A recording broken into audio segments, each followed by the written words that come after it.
കർണൻ. മഹാഭാരതത്തിലെ ഒരു പ്രധാന കഥാപാത്രമാണ് കർണൻ. കർണനെ പോലെ ദാനിയായി അക്കാലത്തിൽ മറ്റാരുമുണ്ടായിരുന്നില്ല. കർണന്റെ ജനനത്തെപ്പറ്റിയുള്ള കഥ എല്ലാവർക്കും സുപരിചിതമാണ്.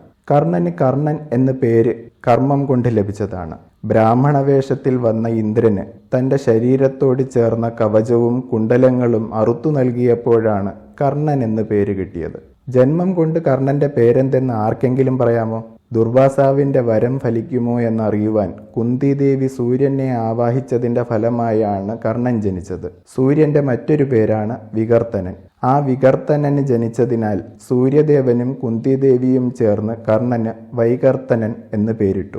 എന്നാൽ കഥ ഇവിടെ തീരുന്നില്ല. അപമാനഭയത്താൽ കുന്തിദേവി ഒഴുക്കിക്കളഞ്ഞ കുഞ്ഞ് ചെന്നെത്തിയത് സൂതനന്ദനന്റെ അരികിലാണ്. ശരീരത്തിൽ സ്വർണ കവചവും കാതുകളിൽ ദിവ്യകുണ്ടലങ്ങളും കണ്ട് സൂതനന്ദനനും രാധയും തന്റെ പുത്രന് നൽകിയ പേരാണ് വസുഷേണൻ. വസു എന്നാൽ സ്വർണം, സ്വർണാഭരണങ്ങളോടെ ജനിച്ചവൻ എന്നതിനാൽ വസുഷേണൻ. കർണന് ഇങ്ങനെ ഒരു പേരുള്ളതായി ചുരുക്കം ചിലർക്കേ അറിവുണ്ടാകുകയുള്ളൂ. ഇപ്പോൾ എല്ലാവരും അറിഞ്ഞു കാണുമല്ലോ അല്ലേ?